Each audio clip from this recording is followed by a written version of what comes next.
They say it only takes a few moments for life to turn upside down.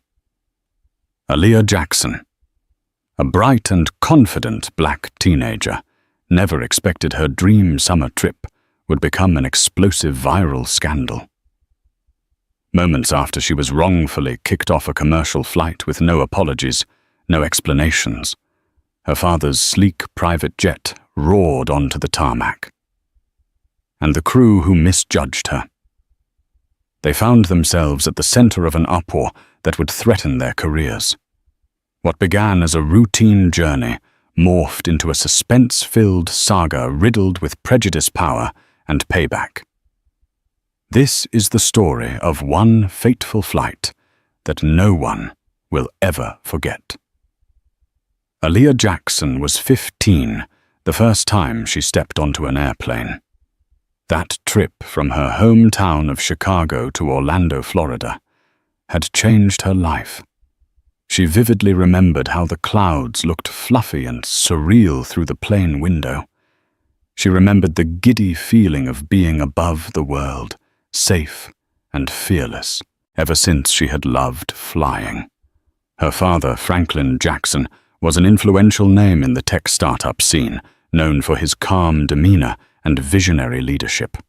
A self-made millionaire, he had grown up with nothing and risen to the top through sheer grit. Aaliyah was his world, his only child, his princess, and the one he had sworn to protect.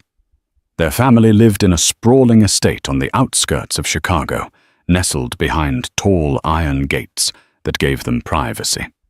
Despite their wealth, Aaliyah was determined to experience life on her own terms. She joined after-school clubs, volunteered at local community centers, and insisted on traveling in coach whenever they flew commercial. She wanted to remain grounded, humble in the face of her father's success. That summer, she decided to use some of her savings and allowance to visit her cousin Tiana in Atlanta. She booked her own ticket on a modest seat for a domestic flight departing from O'Hare International Airport. The trip was an impromptu plan. Tiana's mother had recently suffered a minor accident, so Aaliyah wanted to spend a few days cheering them both up. She packed a small carry-on, wearing a bright yellow hoodie, comfortable leggings, and her favorite Nike sneakers. She arrived at O'Hare by rideshare, her father away in Silicon Valley for business. Franklin hated that he couldn't be there to see her off, but Aaliyah was used to traveling independently by then. With her father's unstoppable schedule, she had learned self-reliance early on. Yet even as she walked through the bustling corridors of O'Hare, a strange feeling settled in her stomach. She couldn't pinpoint why. Perhaps it was her nervousness about Tiana's situation, or maybe the faint tension in the air. It seemed like the airport staff were on edge, dealing with a surge of summer travelers. Long lines, overbooked flights, and hectic announcements filled the atmosphere. Aaliyah found her gate C-29, headed to Hartsfield-Jackson Atlanta International Airport. She settled into a seat near the window to wait. She put on her headphones and scrolled through her phone, checking on Tiana's messages. Pictures of her mother's cast jokes about Aaliyah's expected arrival, and instructions on what to bring if possible. She didn't notice when the gate attendants looked over at her for just a moment, or when a flight attendant walked around with hushed whispers. A handful of passengers were already lined up for early boarding families, with children, a few folks in wheelchairs, and a group of well-dressed business travelers. The overhead monitors indicated the flight was on time. Nothing seemed out of the ordinary, at least not yet. Aaliyah found comfort in flights, ironically, because they helped her see the world from a new perspective. She was a top student used to balancing her social life with academic rigor. Between debate club volunteering at a local children's charity and her advanced classes, she rarely found time to just exhale. Flying felt like an escape from her daily treadmill. She also faced the burdens that many black teenagers face, sometimes subtle, sometimes not so subtle forms of racism. She had grown adept at brushing off the double takes from teachers who didn't expect her to excel, or from classmates who marveled that she lived in a mansion. She found ways to code switch, to adapt, to diffuse tension. Most of the time, she forced herself not to overthink it. Her father had taught her to pick her battles carefully. But that day, the tension in the airport felt a little sharper. She saw how some staff members glanced at her hoodie and carry-on with mild suspicion. She saw how a middle-aged man frowned at her for no apparent reason when she walked by. Usually she was able to ignore it, but maybe she was exhausted, worried for Tiana's mother, and traveling alone, her defenses felt slightly worn down. When the boarding call for Zone 1 was announced, Aaliyah rose with the rest of the passengers. She was in Zone 2, so she waited off to the side, giving the wheelchair users and families a wide berth. The flight attendants scanned tickets, and the line shuffled forward. A young flight attendant caught her eye for a moment, gave a polite nod, and resumed scanning boarding passes. Despite that gesture, a cold knot in Aaliyah's stomach refused to dissolve. She reminded herself that if anything went wrong, her father was just a phone call away. They had a family rule call if trouble arises. He might be halfway across the country, but Franklin Jackson never left her stranded. "Let's see," she whispered to herself, checking her phone for any final message from Tiana. Nope, everything's good. As soon as Zone 2 was called, she stepped up, scanned her boarding pass, and proceeded down the jet bridge. She offered a gentle smile to the flight attendant at the plane door, who returned it without much warmth.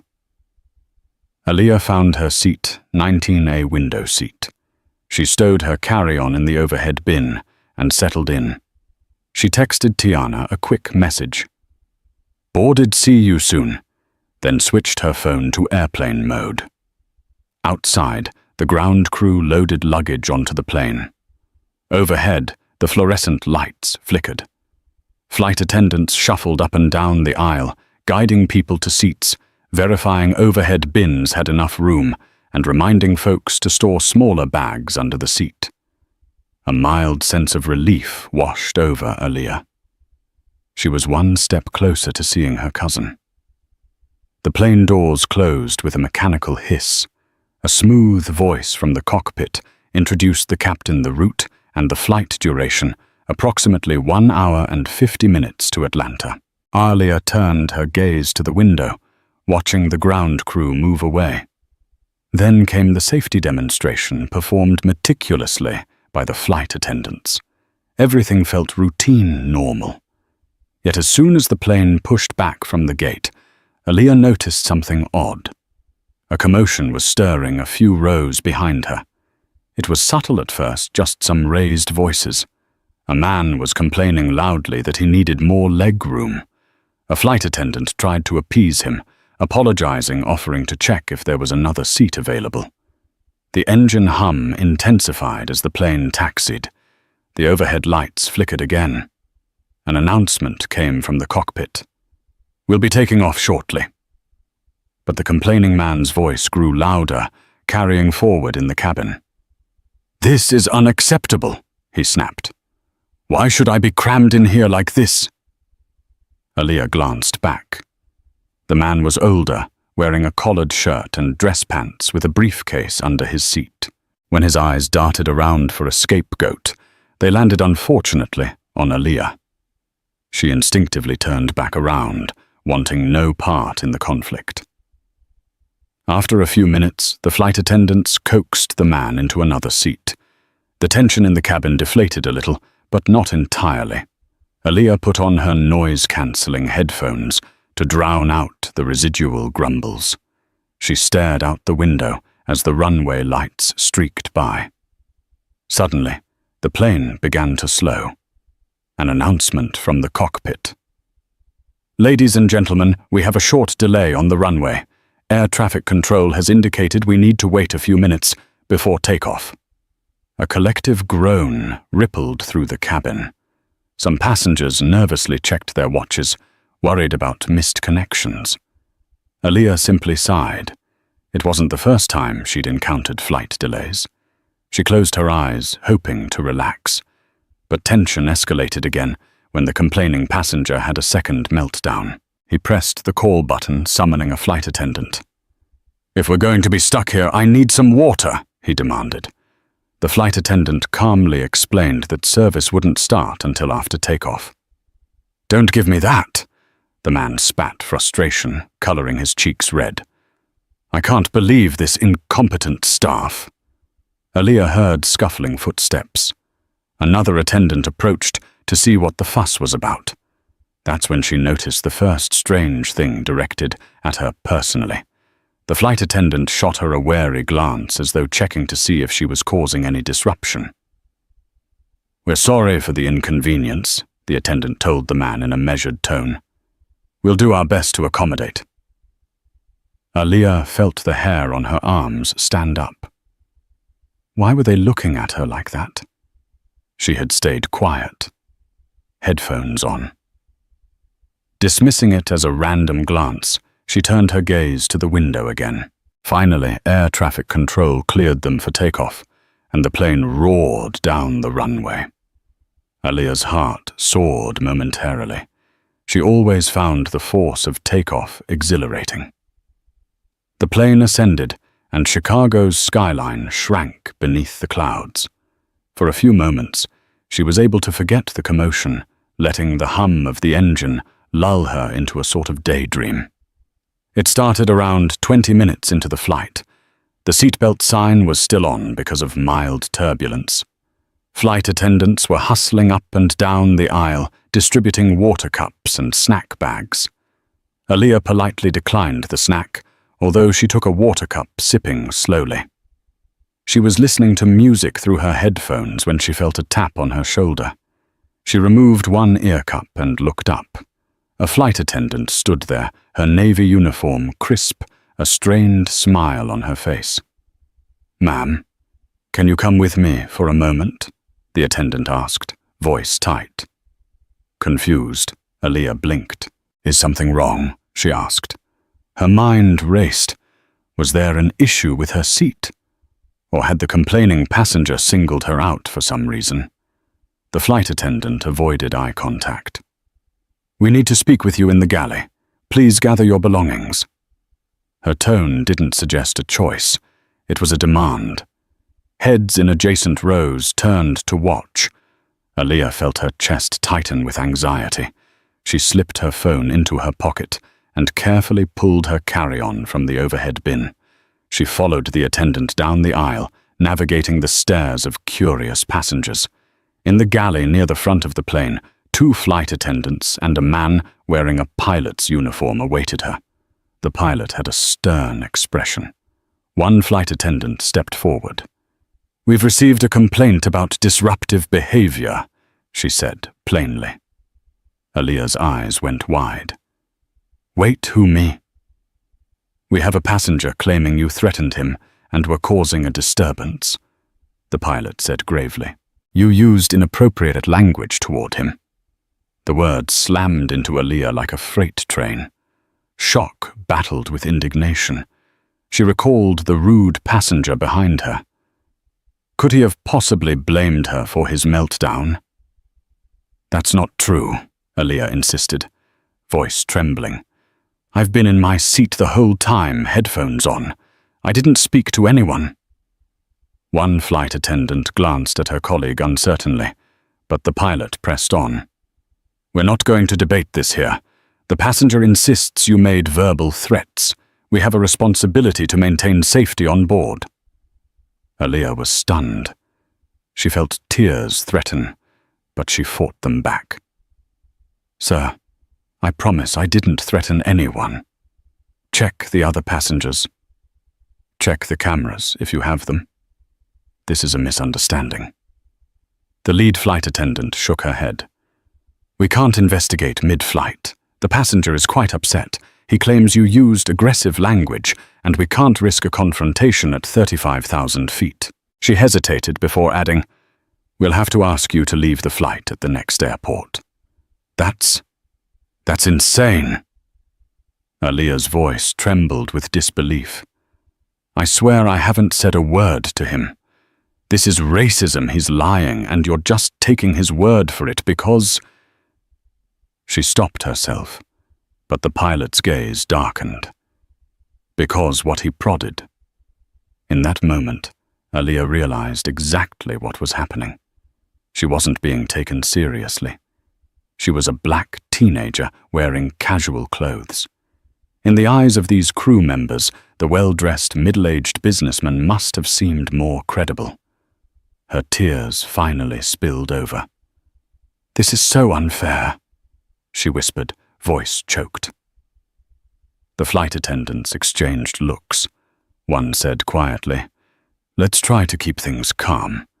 We'll be landing for a layover in Louisville in about 30 minutes. You'll have to disembark there. Aaliyah's breath caught in her throat. They were kicking her off the plane just like that. No proof, no second opinions, nothing. She felt a flash of rage, but also deep humiliation. She pictured her father's face, how disappointed he would be that she was being mistreated like this. She also felt fear swirling.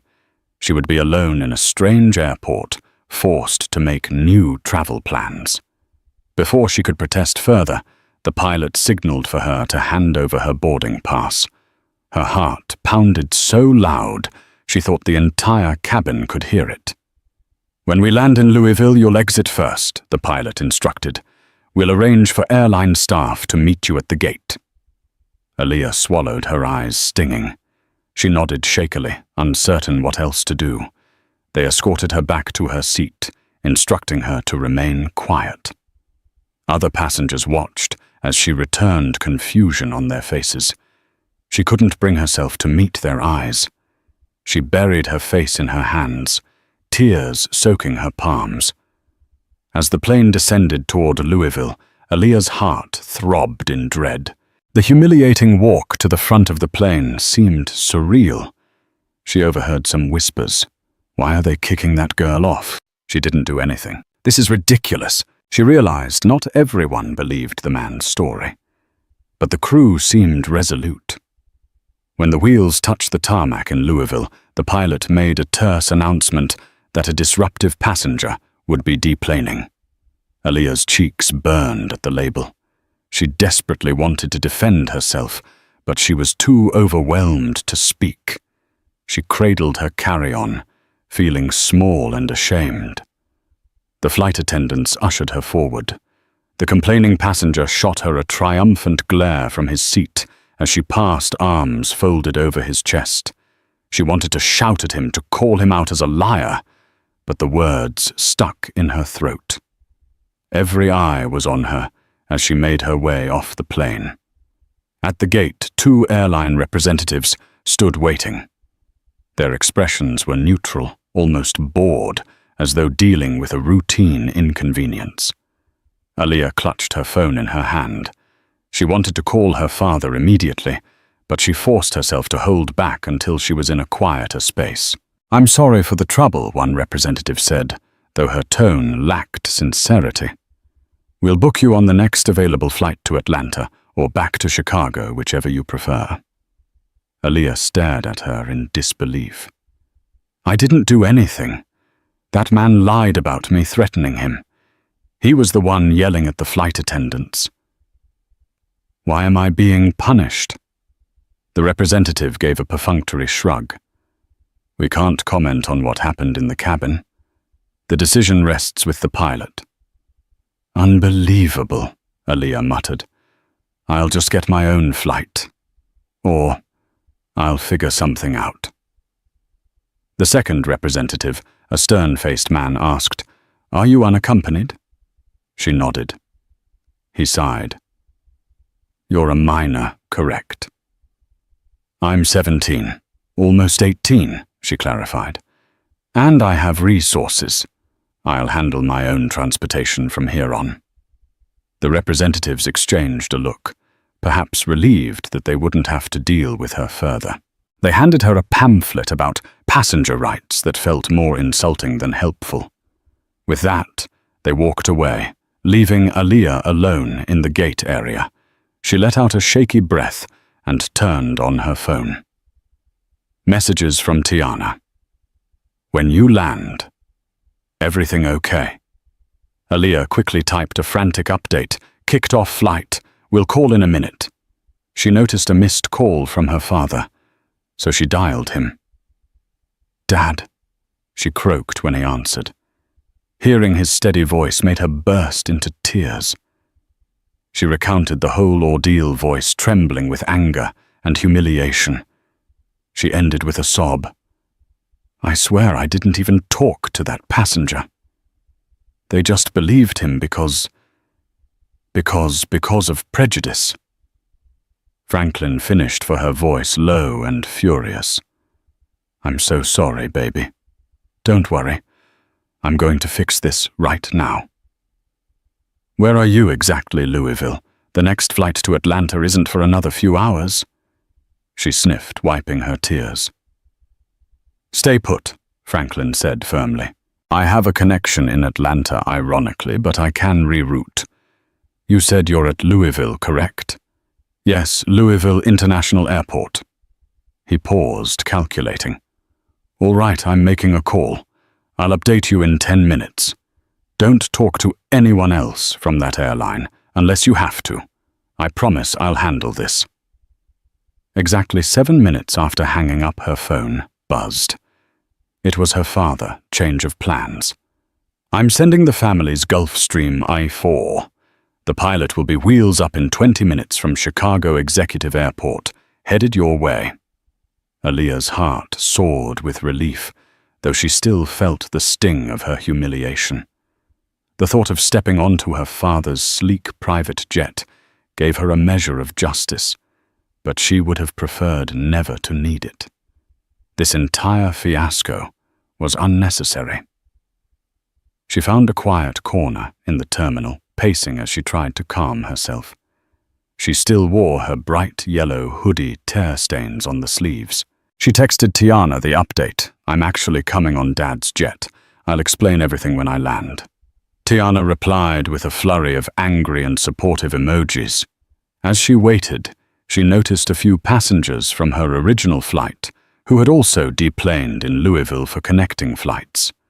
Some recognized her shooting curious glances. One elderly woman approached hesitantly. Honey, I'm so sorry for what happened back there, she said quietly. That man was the troublemaker, not you. I couldn't believe how the crew handled it. Aaliyah swallowed the lump in her throat. Thank you, she whispered. I didn't do anything wrong, but nobody listened. The woman shook her head sympathetically. They never do. At least not always. But just keep your chin up. I hope you have a safe journey from here.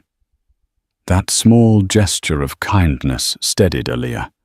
She gave a faint smile. Thank you so much. That means more than you know. Over the airport's loudspeaker announcements rattled on about arriving and departing flights. She checked her watch every few minutes. True to her father's word, half an hour later, she received a text message. Jet has landed at Signature Flight Support. I've arranged a courtesy car to pick you up from the main terminal. They will hold a sign with your name. And just like that, in the same airport where she had been dumped unceremoniously by the airline, her father's private Gulfstream 4 had arrived. A private car would shuttle her across the tarmac like visiting royalty. It was a dramatic shift. Aaliyah couldn't help feeling the poetic justice. But the humiliation still burned. She wanted the airline to answer for their actions. She made her way to the arrivals area, scanning for someone holding a sign. Sure enough, a well-dressed chauffeur with a placard reading A. Jackson waited by the elevators. He greeted her with polite professionalism. Ms. Jackson, right this way. She followed him outside, where a black SUV stood idling. The hush of tinted windows greeted her as she climbed into the back seat. Her phone buzzed again. Her father. She picked up. "I'm sorry, baby," he said gently. "I'm still in San Francisco. I can't be there personally for another day or two. But my co-pilot Mark knows you well. He'll make sure you get to Atlanta safely." Aaliyah exhaled slowly, some of her tension easing. "Thank you, Dad. I appreciate it. But what about that flight crew? They can't just get away with this." Her father's voice was colder than she'd ever heard it. "They won't. Trust me." Even as Aaliyah settled into the plush leather seat of the private jet, a storm was brewing on social media. The elderly woman from the flight, whose name she would later learn was Dorothy Baker, had posted a scathing account of what had happened. She wrote on Facebook, "Witnessed a heartbreaking act of racism on Flight 738 this afternoon. A polite young black girl was kicked off unfairly for something she never did. The real troublemaker was a rude man who complained from start to finish. The airline staff never questioned his story and believed him over her. Disgraceful. #StopRacial. Profiling. The post went viral within hours. Hundreds, then thousands of shares rippled across the internet. Friends and family chimed in outraged. News outlets began picking up the story. Airline accused of racism after removing black teen from flight. Comment sections exploded with both support for the teen girl and condemnation of the airline. A few trolls tried to defend the airline or accuse the teen of wrongdoing, but the overwhelming majority expressed outrage. A local Louisville news station sent a reporter to the terminal, hoping to catch a word with the kicked-off teenager. But by that time, Aaliyah was already en route to Atlanta on her father's Gulfstream. The story gained even more momentum when someone recognized Franklin Jackson's name, connecting him to major tech achievements and philanthropic efforts. Well, that airline sure messed with the wrong family. Read one tweet. From her seat on the private jet, Aaliyah stared at her phone in disbelief as notifications poured in. She had posted a single sentence on her personal Instagram, "Unbelievable day." Kicked off a flight for no reason. Still reeling. That short post exploded with hundreds of comments of shock and support. Her direct messages filled up friends, classmates, even strangers offering words of solidarity. Aaliyah felt overwhelmed. She had never wanted or expected to be at the center of such a controversy. She told Tiana about it during an in-flight call. "There's a hashtag with your name on it," Tiana said. "Mad Justice for Aaliyah. People are losing their minds over this." Aaliyah let out a nervous laugh. "That's crazy." She paused, wiping her brow. "I mean, I'm glad people are outraged, but I never wanted to be the face of anything like this." Tiana's voice was gentle. "I know, cousin. But it happened, and maybe you'll help bring attention to how often this type of discrimination occurs." "You okay?" "Yeah," Aaliyah replied softly, her eyes drifting to the clouds outside. "I'll be okay." The private jet soared through clear skies. While shorter than a commercial flight, the trip still gave Aaliyah time to reflect. Her father's pilot, Mark, treated her kindly, offering snacks and drinks. He reassured her that Mr. Jackson would sort everything out. They landed at a private airfield near Hartsfield-Jackson Atlanta International Airport, ironically just minutes after her original commercial flight from which she'd been kicked off, arrived at the main terminal. Stepping onto the tarmac, Aaliyah felt a rush of conflicting emotions. Relief to see Tiana waiting for her with open arms, but anger at the memory of being singled out. Tiana pulled her into a hug. "Oh my God, I was so worried. Are you okay?" Aaliyah nodded, fighting back tears. She pressed her face into Tiana's shoulder. "I'm just glad to be here. Thank you for meeting me." They retrieved Aaliyah's bag from the jet and headed to Tiana's car.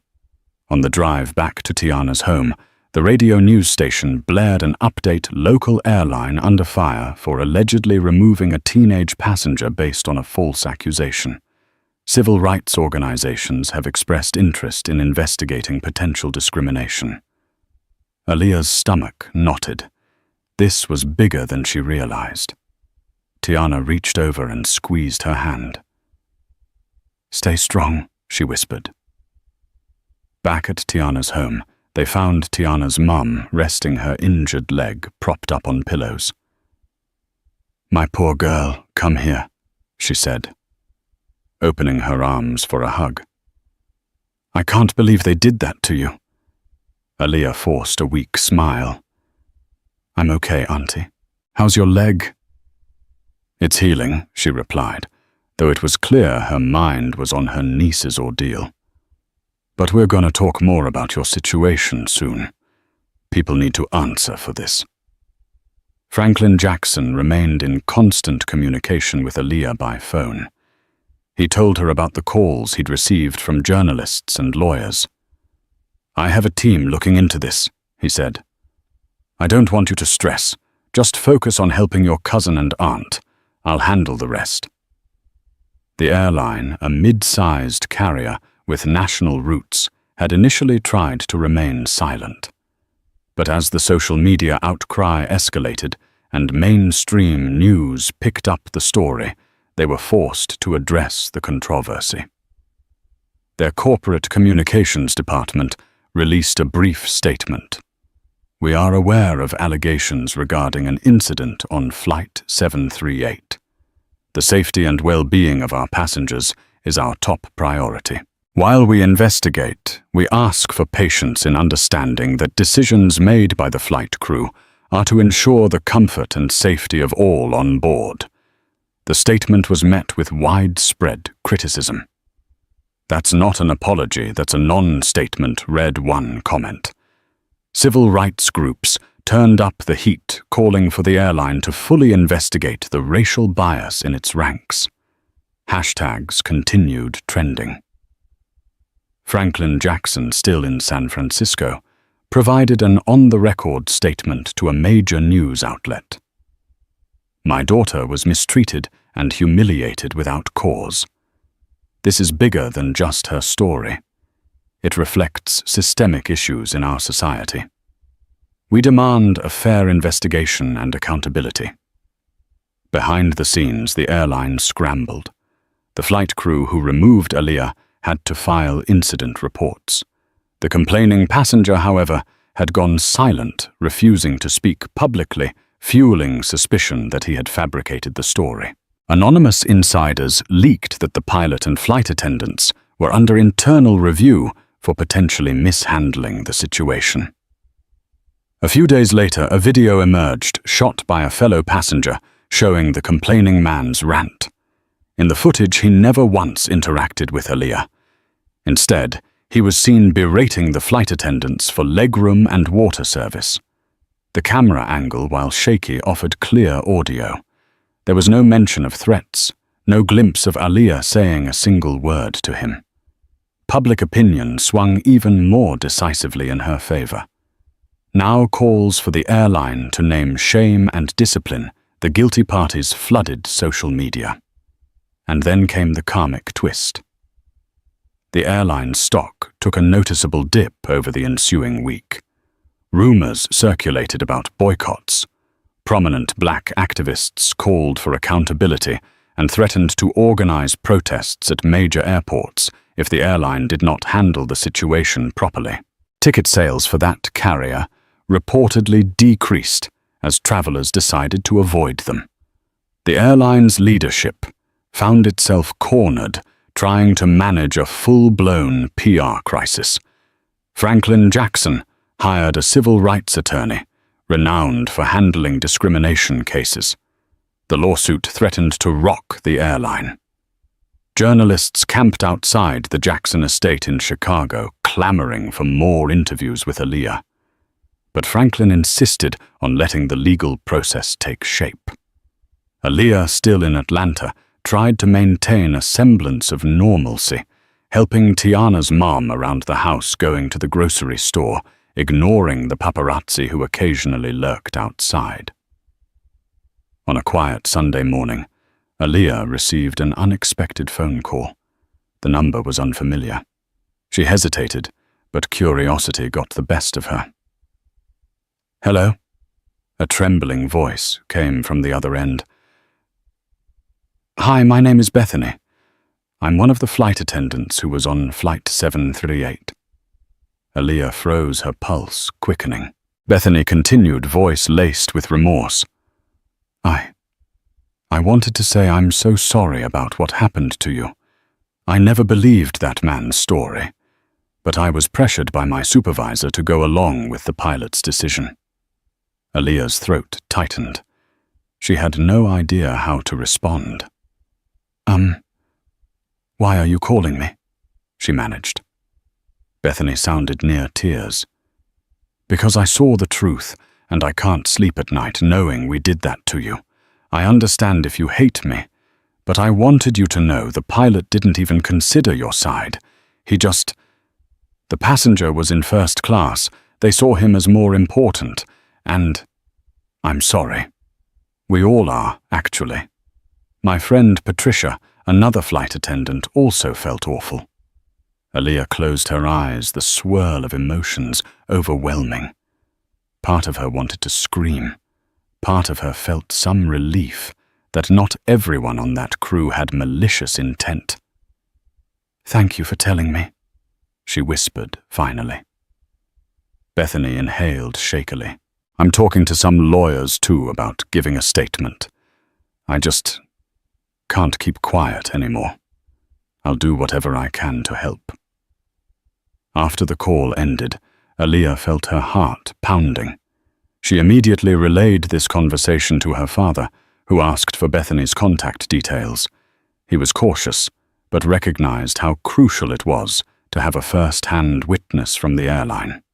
If Bethany and her colleague were willing to testify, it could seal the case. Within a week, Bethany and Patricia had come forward, publicly releasing statements to a major news network. They detailed how the pilot had made up his mind the moment the passenger, who ironically was a frequent flyer with the airline, complained about Aaliyah. They added that the airline culture often encouraged staff to side with high-paying or high-status passengers, sometimes at the expense of fair treatment. The revelations caused a new wave of fury. More calls for boycotts and firmer action against the pilot rose from the public. The airline's CEO attempted a second statement, this time a vaguely worded apology that included mention of training improvements and policy reviews, but it was too little too late. The public wanted resignations and structural changes. Karma struck again when multiple large companies, noticing the wave of public sentiment, publicly announced that they would temporarily suspend travel with the airline for their employees. Their stock tumbled further. The pilot was suspended without pay, pending a full investigation. The flight attendants who refused to stand up for Aaliyah were put on administrative leave. Bethany and Patricia, ironically, were also suspended, albeit for sharing internal information, but the public saw them as whistleblowers. A legal fund was set up for them by supportive strangers online. Every day, more news outlets replayed the video of the complaining passenger's meltdown. Reporters dug into his background. He was a small-time businessman with a prior record of filing frivolous lawsuits. He refused all interview requests, presumably hiding from public backlash. Meanwhile, Aaliyah's father pressed forward with the lawsuit, seeking not just monetary compensation, but also mandatory changes in the airline's policies, better training to combat discrimination and formal apologies from all involved staff. The airline's lawyers tried to settle, but Franklin stood firm. "We're not interested in sweeping this under the rug," he declared. "This has to be public. People need to know." Media coverage soared. Interview requests poured in. Aaliyah did her best to stay out of the spotlight, focusing on her cousin's family. Yet the entire affair had exploded into a national conversation on racial profiling in the airline industry. Activists seized the moment to highlight how common it was for black passengers to be singled out for small or non-existent infractions. Bloggers posted personal testimonies. High-profile celebrities tweeted in support of Aaliyah. An I Stand With Aaliyah movement gained momentum online, with influencers filming videos about their own experiences or telling watchers how they too could stand up for passenger rights. The entire conversation became about more than just one teenage girl.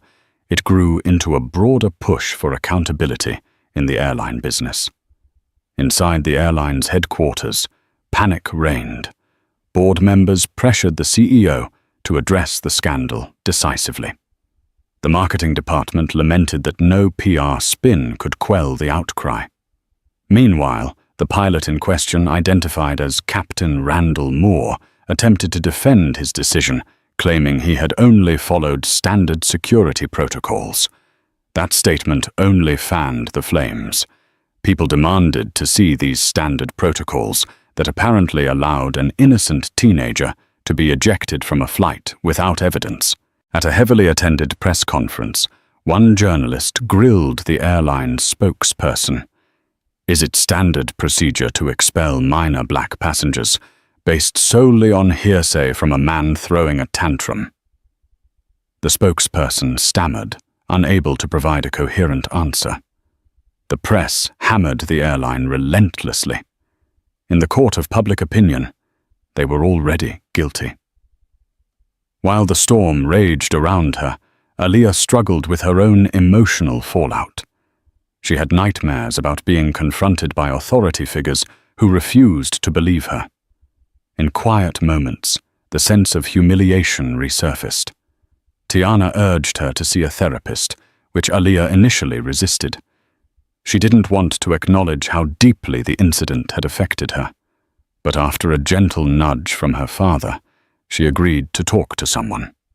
Friends and neighbors rallied around her family. A local Atlanta youth group invited Aaliyah to speak about her experience and encourage young people to advocate for themselves. She hesitated. Speaking publicly felt daunting. But eventually she accepted, motivated by the idea that her story might help someone else avoid a similar nightmare. When she went to the youth group meeting, the warm reception overwhelmed her. A standing ovation greeted her as she walked in. She was just a teenager, but the crowd treated her like a hero. Her voice shaky, she recounted how it all happened, how quickly her rights were stripped away, how powerless she felt. "We have to speak out," she told them. "We have to tell the truth every time this happens. So maybe one day, it won't happen anymore." Her short speech circulated on social media. More doors opened. Journalists, talk show hosts. She even got invited to do a short segment on a nationally televised morning show. Though she was nervous, she decided to use her platform to push for change. "I'm not an activist by trade," she told the host. "I'm just a teenager who wanted to visit her cousin. But if my story can help fix something broken, then I'm all for it." Months passed, and the lawsuit wove its way through the legal system. The airline attempted private mediation multiple times, hoping to avoid a public trial. Franklin Jackson and his legal team attended these sessions, but they refused to be silenced. They demanded not only financial restitution for emotional distress, but also a binding agreement that the airline overhaul its training programs and adopt stricter guidelines against discrimination. Behind closed doors, the airline's lawyers tried to pressure Franklin to accept a sizable settlement. This is a fair offer, they argued. Think about your daughter. She can move on from this. Franklin's face was carved in granite.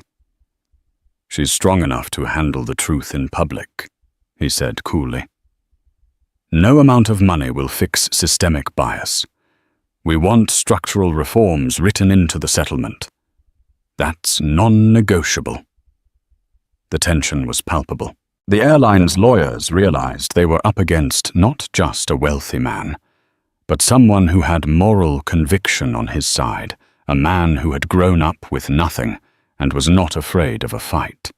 They also realized the risk of continuing a very public feud that battered their client's reputation daily, so they grudgingly agreed to some of the demands. Still, negotiations dragged on. The pilots' union got involved, muddying the waters. Some union reps believed the airline was scapegoating the pilot, while the airline claimed it was solely his call. Regardless, public sympathy remained firmly with Aaliyah. At length, an arrangement was hammered out, financial damages for emotional distress. A formal and public apology from the airline, the firing of Captain Moore, and new mandatory anti-discrimination training for all cabin crews and gate staff. The airline also pledged to adopt a stricter complaint verification process before removing any passenger in the future. The deal was hammered into a legal document with input from civil rights organizations who declared it a potential blueprint for the airline industry going forward.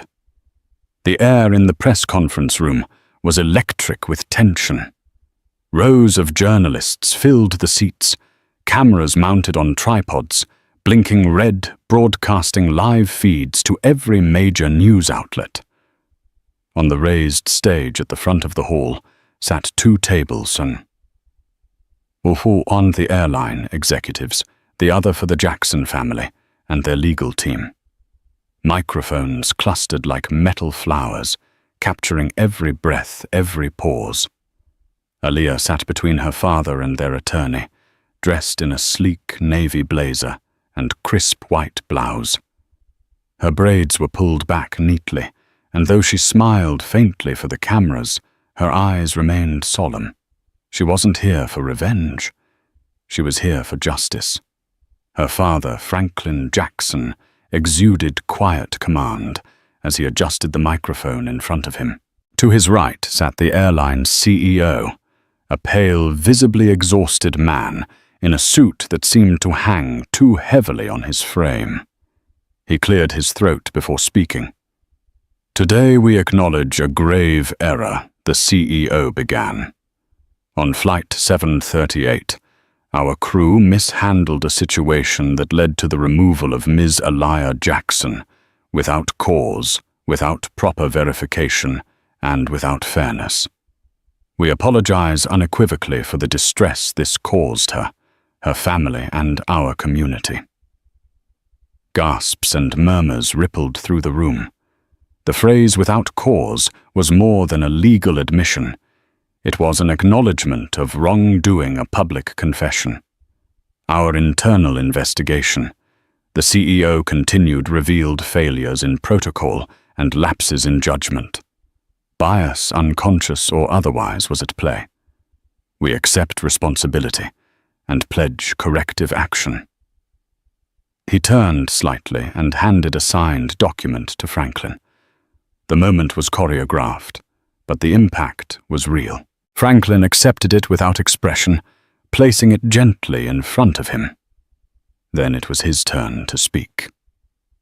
"Thank you." Franklin began, his voice low but unwavering. "This journey began with a phone call no parent should ever have to receive from a daughter in tears, humiliated and stranded. But it ends here, not with silence or money, but with accountability." He paused, letting the weight of his words settle in the room. "What happened to Aaliyah is part of a broader issue," he continued. "We didn't pursue legal action for headlines or payback. We pursued it to ensure that no child, no passenger faces this kind of injustice again. Aaliyah, her hand trembling slightly, reached for the microphone. She took a deep breath. I was scared, she said, her voice quiet but steady. I was alone and confused. I thought if I stayed calm, if I followed the rules, I'd be okay. But it didn't matter. They didn't listen. She paused, the memory still sharp. But so many people did.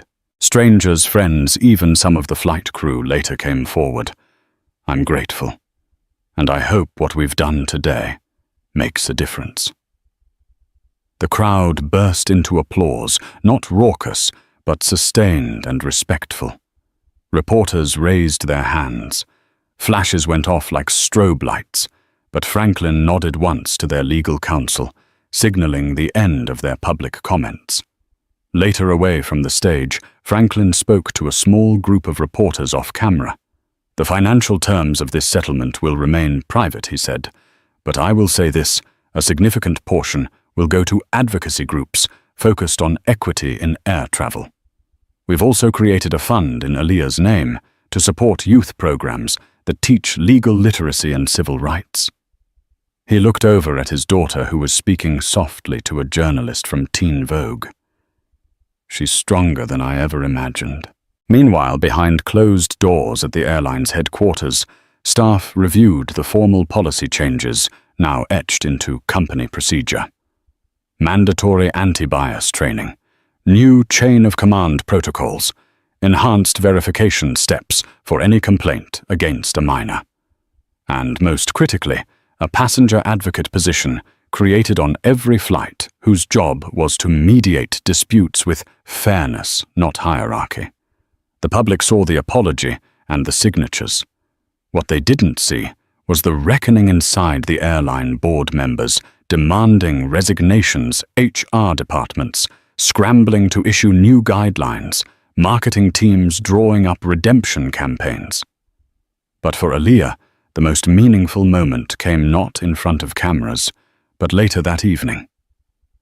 They returned to their Chicago estate in silence, both too emotionally drained to speak. Aaliyah walked into her room, dropped her bag, and stood at the window overlooking the manicured gardens. The summer sun was beginning to set, casting a golden wash over the trees. Her father knocked once before entering.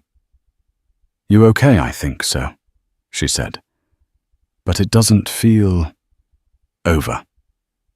Franklin nodded. "It's not. Not really. But we made it farther than most people ever get." She turned to face him. "What if it happens to someone else, and they don't have a dad with a jet or $1 million lawyer?" "Then we fight for them too," Franklin said. "That's the whole point." She hugged him, then holding tight. The room, the house, even the media storm beyond all of it, fell away for a moment. There was only a father and his daughter, finally reclaiming their peace. Outside, the wind picked up, rustling the leaves, and somewhere across the country, a teenage girl boarded a flight, her ticket scanned by a better-trained staff. Her journey made safer because of Aaliyah. Following the public apology, the pilot was fired and faced potential legal action from the airline for misrepresenting events. While it remained unclear if he would face direct criminal charges, his professional reputation was in tatters. The complaining passenger found himself under intense scrutiny, his face plastered across social media as a liar who triggered a national scandal. Anonymous sources claimed he lost business clients who refused to work with someone so blatantly dishonest. Thus, both the pilot and that passenger faced their own forms of karma. The flight attendants who stayed silent found themselves re-evaluating their careers and moral compasses, some resigning due to guilt or public scorn. As for Aaliyah, she returned to her life, albeit forever changed. She decided to finish high school in Chicago, joining new clubs focused on social justice. With her father's resources and support, she used her unexpected platform to speak at events about systemic bias, encouraging young people to document their experiences and stand up for what was right. She continued therapy sessions, slowly regaining her confidence when traveling. One day, months after the scandal's peak, Aaliyah boarded a commercial flight with her father by her side. They chose not to rely on the private jet this time. She felt her stomach flutter nervously, but as she took her seat, her father gave her hand a reassuring squeeze. "Look at how far you've come," he whispered. A kindly flight attendant recognized them and offered warm greetings. "So glad to have you both on board. Is there anything you need?" Her smile was genuine, her tone respectful. Aaliyah smiled back. "No, I'm fine," she said, exhaling relief. The nightmares were subsiding, replaced by cautious hope that maybe, just maybe, things could change one flight at a time. And so ended the chapter of the scandal that began as a humiliating removal from a plane. The story lingered in public consciousness, a cautionary tale about prejudice, power, and consequences. It also stood as proof that with courage, persistence, and a bit of serendipity, justice could be served. For Aaliyah, it would always be a turning point in her life, a testament to the truth that out of the darkest injustices, light could still emerge.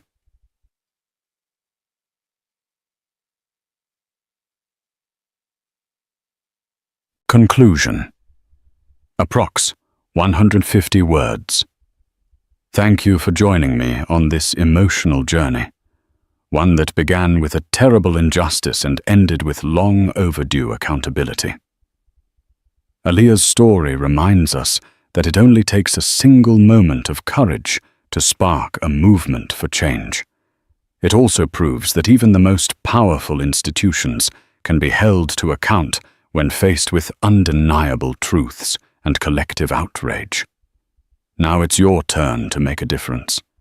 If this story moved you, if it inspired you to stand up for what's right, then please like this video, share it with someone who needs hope, and subscribe for more stories that shine a light on injustice and resilience.